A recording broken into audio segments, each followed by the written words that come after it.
Welcome back to Dinner for Two, where good conversation is always on the menu. I'm Stanley. Hi, and I'm Cathy. We'd like to welcome you into a brand new episode. What are we doing today?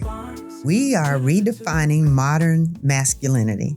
Okay. All right. All right. Yeah. You know, there's a hashtag that's flowing around now. Vulnerability is strength, or vulnerable is strong. And let's talk about that a little bit. All right. Today's silence is today's strength. It isn't silence anymore. It is honesty. It's vulnerability. It's openness. Mm-hmm. So let's talk about this a little bit. So you're not interested in the strong and silent type anymore? Is that what you're telling me? I'm not telling you that. What I'm telling you is that there is space for all of it. Okay. There's space for all of it. So the shift. So this is, I'm going to read it. The shift from a culture that valued stoicism and provision to one that values vulnerability and partnership is happening right now. It's happening in relationships, and it's changing the way that people see the role of the man and what the man is supposed to be doing or should be doing or what works best. I hate supposed to and should. It's so judgmental. But if we say what is most valuable when we talk about men today, I think this is one of the things that we really need to talk about because it's trending, and this is one that someone asked us to talk about. Okay. So let's get it. So there's some generational roles or some generational definitions of what a man should be. And some of those, there's an old paradigm and a new paradigm. And some of the things in the old paradigm is like the provider. Okay. Success was always entirely measured by financial provision and your career. So if you were taking care of the house, meaning you're financially paying the bills, and you went to work, whatever that was, and came home and paid the bills, then that was good. That was good enough. You were a good man. Okay. And stoic. Emotions, particularly vulnerability, and we need to talk about that a lot, but particularly vulnerability was seen as weakness. And the mantra was, suck it up. You a man, suck it up. Men don't cry what you were. Don't be whining about that. You sound like a woman. So there was such a line drawn between how a man should be and how a woman should be, that if you showed anything that someone had accredited to a woman's way of being, that's a whole nother topic, but then you now are some sort of a weak man or you need to man up. Okay. Another was authority. The man was the unquestionable, undisputable head of the household, and anything he said goes, no matter what it was. Whether you knew it was right or wrong, whether it hurt the family or didn't hurt the family, because he said it, you just shut up and did it. And that was a part of kind of that more traditional way of thinking. And then skill set. They were focused on fixing things. You were the plumber, you fixed cars, you made sure if something broke, you fixed it or you got it fixed. And providing security for the family through doing those kinds of things where you learn the skills so that if something broke, you fixed it. You didn't have to pay anybody. You didn't have to go do anything. You learned to do that. And if you didn't, then you knew somebody who could do that and you traded services, but you did all of that and provided safety and security for your family. Nobody was going to run in your house because you were going to deal with it or whatever. But that was pretty much the extent of the traditional mindset or the traditional paradigm. What are your thoughts on that before I go into the new paradigm? Well, I think that's accurate. And I think you can attribute it to the society that we've grown from. We grew from agriculture to industrial. And now with all of the advances that we're having now, all of the things that you could hang your hat on, so to speak, if you haven't kept up with the times, then you've fallen behind.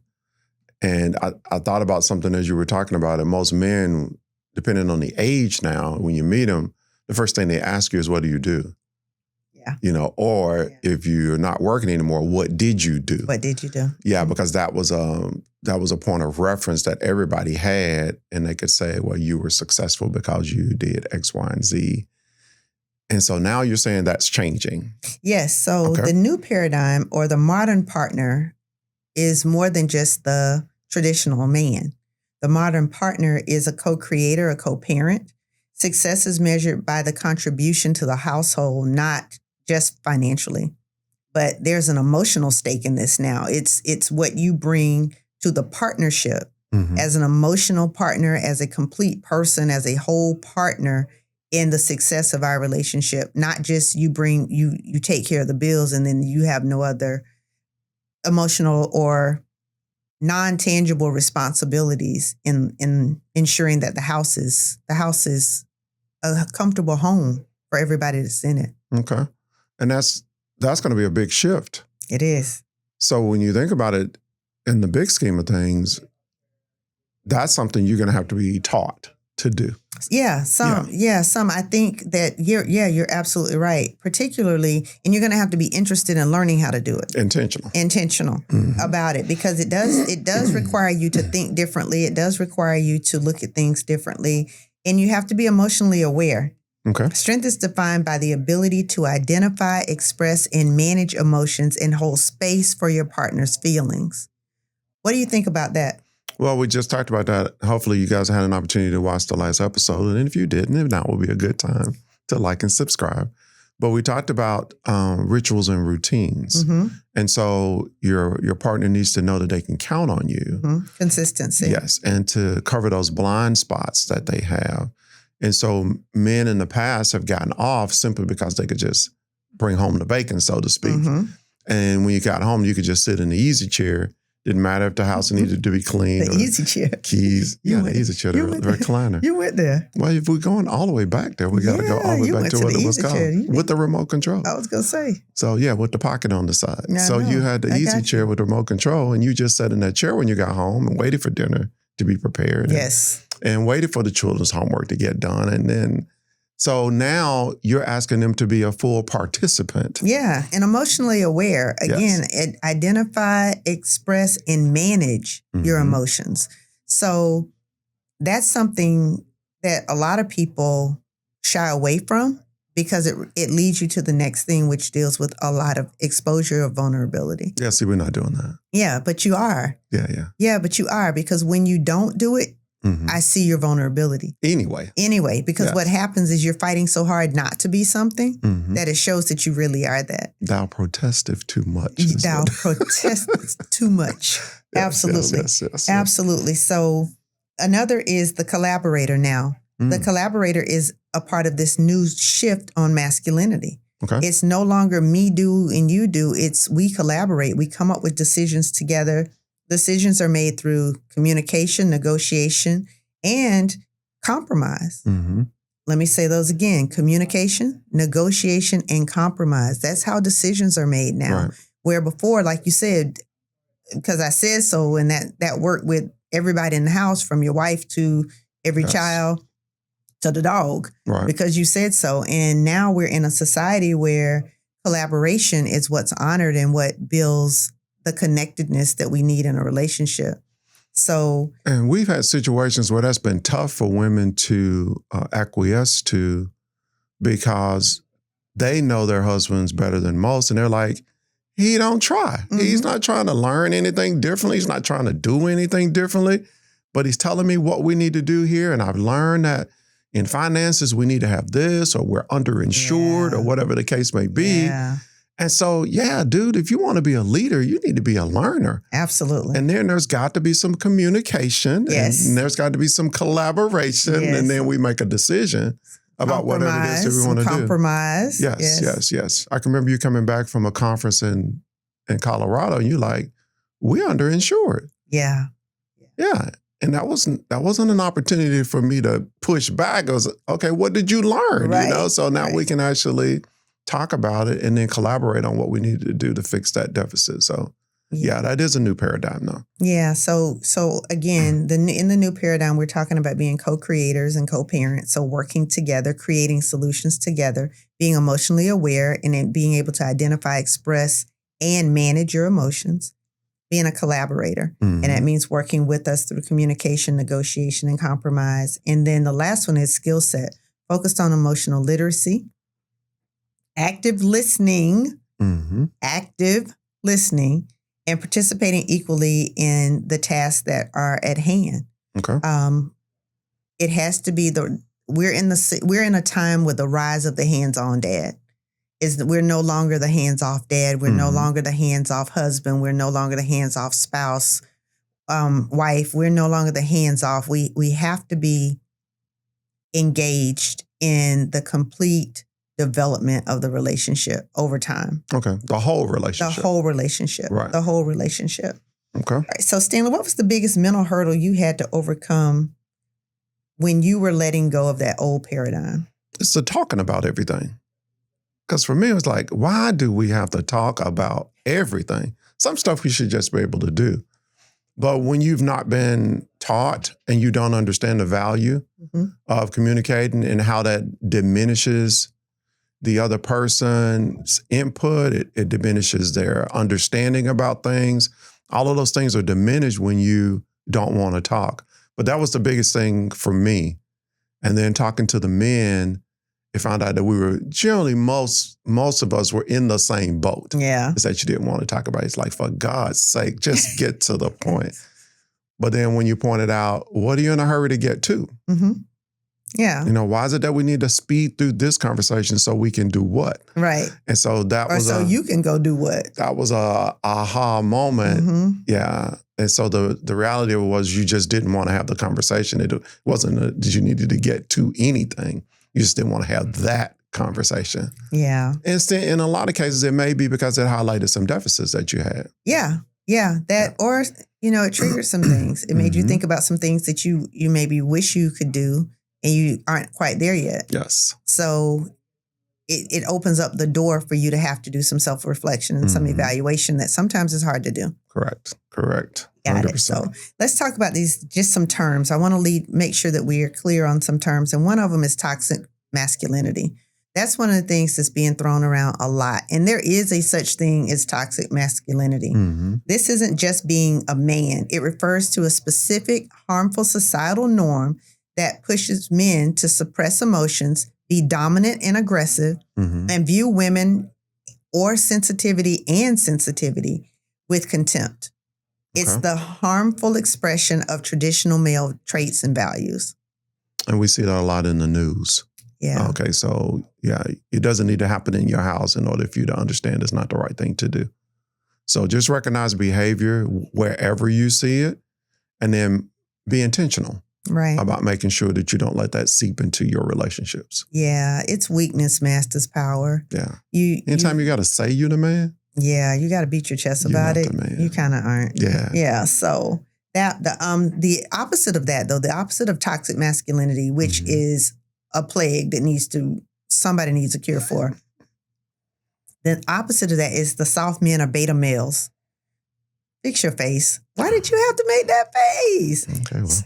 Soft men are beta males, and that's a dismissive term because being vulnerable doesn't make you soft. Correct. It doesn't. So it's a dismissive term often used to criticize men who are gentle, emotionally expressive, or prioritize partnership over dominance.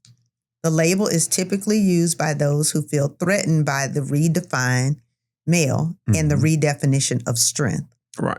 So when we talk about a beta male, we have this negative connotation that we like to put on, you soft, you a beta male. Why? Because I understand my emotions and I know how to control them and I don't have to beat people up and beat my chest to communicate. Right. It really is a dismissive term, and we have to figure out how to honor the things that we want, that we're asking for in the man. You can't want a beta male, but want to crush him in favor of toxic masculinity. Correct. Or someone who is demonstrating toxic masculinity, and then you hate that. So you got to understand that we can't dismiss either of those two things. And it's not you're a soft man. You're in touch with you're able to be vulnerable. You know how to communicate or working to communicate much better your feelings, your thoughts, and your emotions, and you control those things. And you manage them in a way that's not aggressive and not violent. And there's nothing wrong with that. And for me, it was an easy balance once I understood that was a trait I needed to mature because I always equated to what am I going to lose? So for me, it's like, okay, well, that's not worth me losing my liberty over. Or that's not worth me having to come home and to explain to my wife why I don't have a job anymore because of something crazy that happened on the job. Yeah, that's not a good conversation. You know, or you like, they cut you off. Okay, well, that's not worth me getting a ticket over that, or finding out that you're arguing with somebody who is really not all there, and then they pull a gun and now you've lost your life over for me. So for me, I'm always balancing, is that really worth, somebody said the orange is not worth the squeeze. Yeah. I thought, now that works in a bunch of situations. It does. Is that orange really worth the squeeze? Right. Is the juice worth the squeeze? You know, I'm not going to, certain things I'm just not going to bother with. And you can say whatever you want to say about me as a result of that. But for me, I'm always making a calculated choice about whatever it is that I'm deciding to do or not to do. Yeah, I think emotional intelligence and being able to manage your emotions and be able to display what you're thinking and feeling without being aggressive in that space. You can be assertive, but not being aggressive. Right. I think that really, those are actually signs of security, stability, and really understanding your self-worth. I really think that's what that leads to.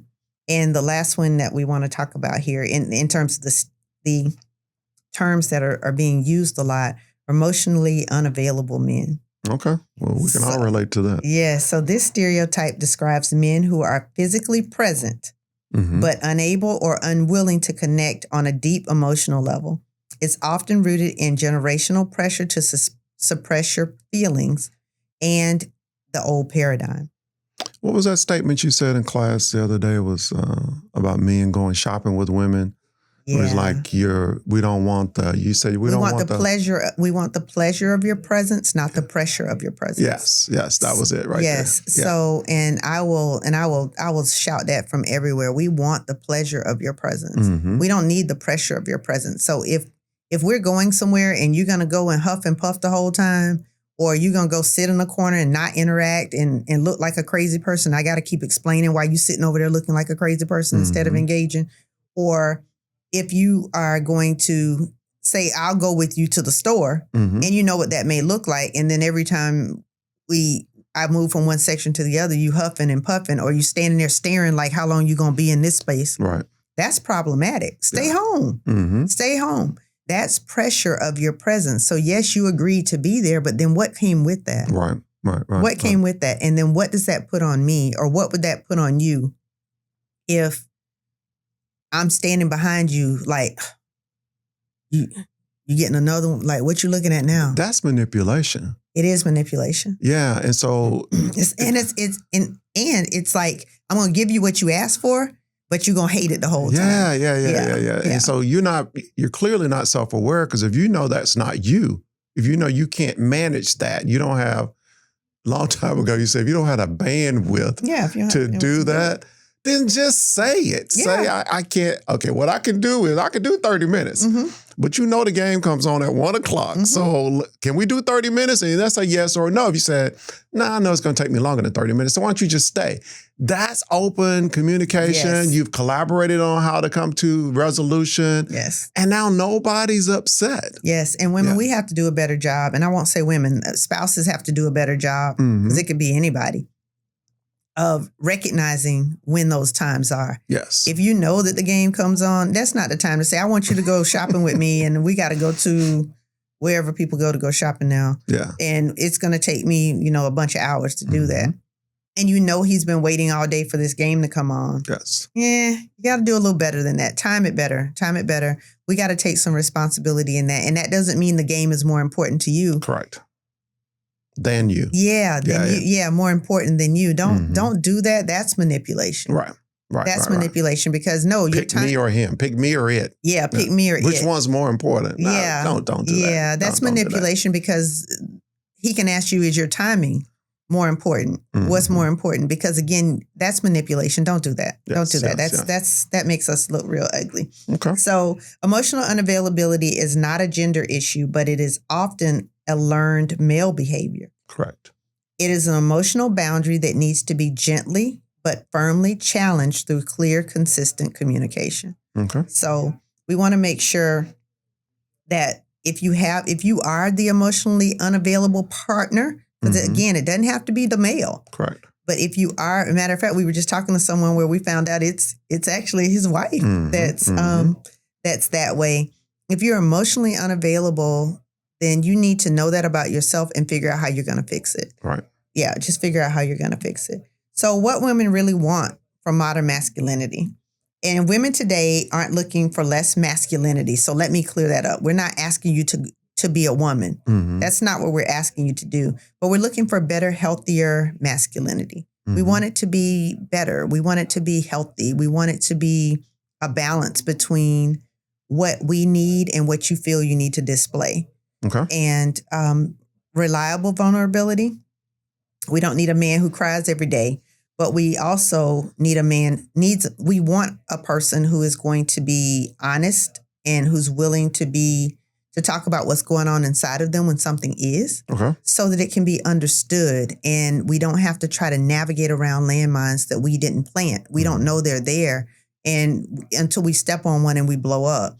And that's not really fair. So we want you to have reliable vulnerability, be willing to be honest and tell us what's going on inside of you.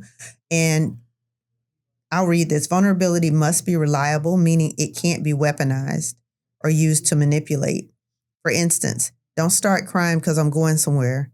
And now all of a sudden it's like, well, now see, you don't even care about me. Like you say you care about me. Manipulation again. Yeah, weaponizing and manipulation. Yeah. That's nah. It's not okay. Not okay. Knock it off. Knock it off. So the other thing I wanted to mention right here is emotional intelligence. And this is a skill of being able to read the room. Read the room, read the relationship, know what's going on around you. Be present enough to read the room. Right. Be present enough to know what's going on and know when to lean in, know when to pull back. Those kinds of things you have to know. Knowing the difference between sympathy and empathy is also another one. Sympathy is I feel bad for you, but when you're talking about empathy, you understand the why. Like you understand why I feel the way that I feel. So if you think about being more empathetic and incorporating sympathy as needed, then that would be helpful as well. Okay. All right. And a shared mental load. Women desire a partner who doesn't just help out with chores, but who is a true co-manager of their house, their family, and their lives together. This is about taking proactive ownership of the mental load, planning, organizing, anticipating what keeps us going, and being a part of all of that. The ultimate turn on is the modern man who says, I already handled it, or let's think about that. Let's talk about that and work through it together. I think those things are important. So here's our acronym. Or wait, before I jump there, anything you want to say about any of those? No, I think that was well done, succinctly done and comprehensively done. So yeah, cool. That was good. I like it. Thank you. All right. So our acronym.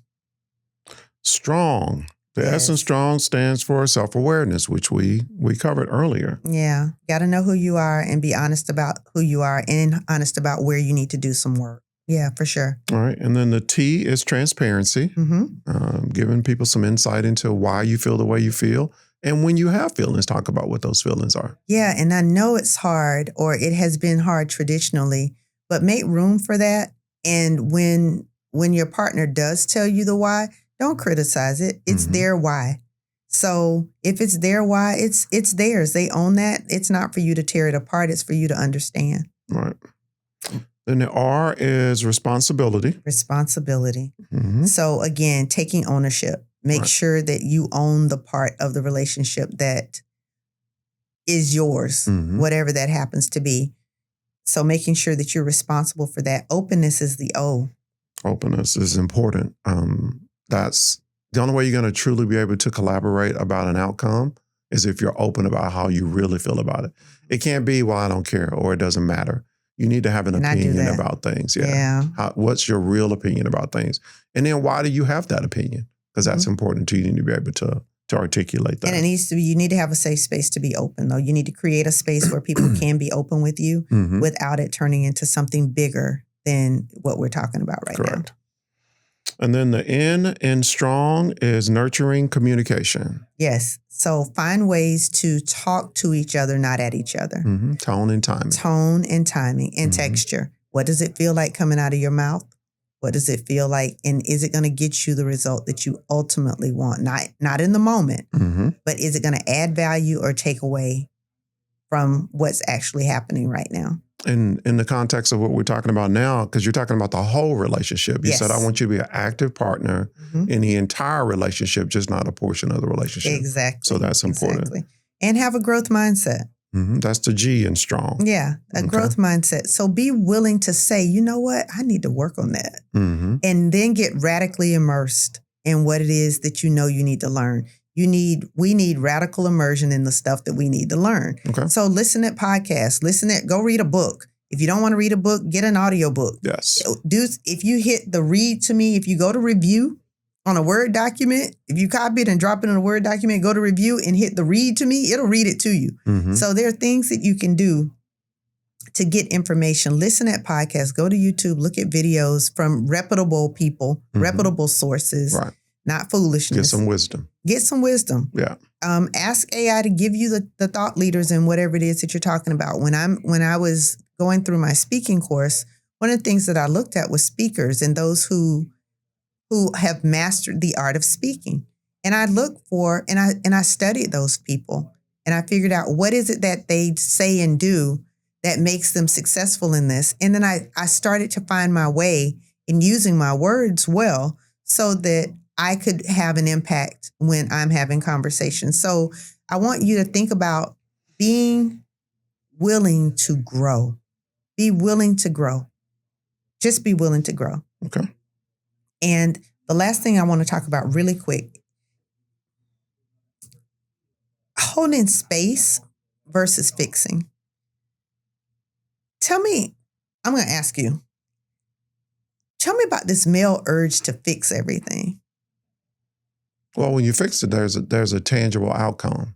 When you start talking about feelings, and generally that's something that men have not delved into, there's really, it's kind of nebulous, like it's kind of out there somewhere, but unless you really anchored them to an event or into a trigger or something in your life, it just doesn't give you the outcome that you're looking for as a man. As a man, you want to see something go from being undone to done. And so it's easy when you're just fixing things or coming up with solutions. Start talking about feelings, and then that's some waters that we've not had an opportunity to navigate in. So it makes it difficult. Okay. But we should, right? Yes. So, because sometimes when we bring something to you, we want you to sit with it, not solve it. And sometimes we need to communicate that. We need to say, I don't need you to solve the problem. I just need you to listen. Say that on the front end. Yeah, because I know that you and I have had some conversations about that, and it's been, I'm like, I'm not asking for a solution. You're like, well, why don't you can just do this and do that, and it'll be done. Don't want a solution. I don't want a solution right now. I just want you to hear me and help me think through, not go all the way to the end, because for me, there are pieces in here that I probably could share with you if you weren't already at the end of the road and you've already solved it and we're ready to roll. So that needs to be kind of a position that we can possibly explore differently, because I know that as a fixer, you just want to solve it, whatever it is. If it's a problem, you want to solve it. And sometimes we just want you to sit with it, or let us sit with it, and you help us while we're sitting. That's it. Or you sit with us while we sit in it and let us work through it. But we don't always need you to solve the problem. Right. And then we need to do a better job of communicating. Don't solve this. Yes. I need you to be present. Right. And then do that with love and care, and not with frustration. Like, okay, well, I can already see the solution, so this is a waste of my time. Because again, I'm gonna go right back to what. So you finishing this to go do what? Right. What? Nothing. So calm down and sit with me in this moment. So yeah. All right. So What you think? Want to hit the challenge? The challenge, couples challenge for this week. Yep. It's the vulnerability vow. Each partner shares one truth that they would normally hide. A fear, maybe an insecurity, maybe a hope that you have, a dream that you've never, that hasn't been realized. Something. Yeah, you're afraid to say it out loud. You were afraid to say it out loud, or a desire that you have, something that you may want from that person, or something that you may just want in general. Right. Because when you put these things out, then you have a collective goal. You can work together towards what that thing is. Collaborate. Yes. Yeah, you have a collective goal. Okay. So when men embrace emotional intelligence, relationships stop surviving, they start thriving.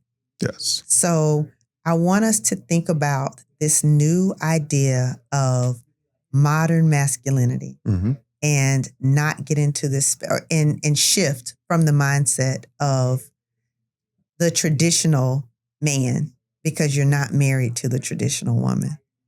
In a lot of cases, in most cases, you're not married to the regular traditional woman. All right. Okay. That's a good spot to leave them. Yep. So when let's men embrace emotional intelligence, relationships stop surviving and start thriving. Yes. And that's the kind of relationship you want. Absolutely. Excellent. All right. Well, we'd like to thank you for tuning in to another episode of Dinner for Two, where good conversation is always on the menu. I'm Stanley. And I'm Cathy. All right. And we'll talk to you next time. Yes. Don't forget to like, subscribe, share, and leave a comment. We really want to see your comments. Some of the things that we're getting right now, which is great. Thank you for those of you who are commenting and messaging us and asking questions, because it's helping us to frame the episodes and give you more of what you want. So let us know. We look forward to seeing you next time. Take care.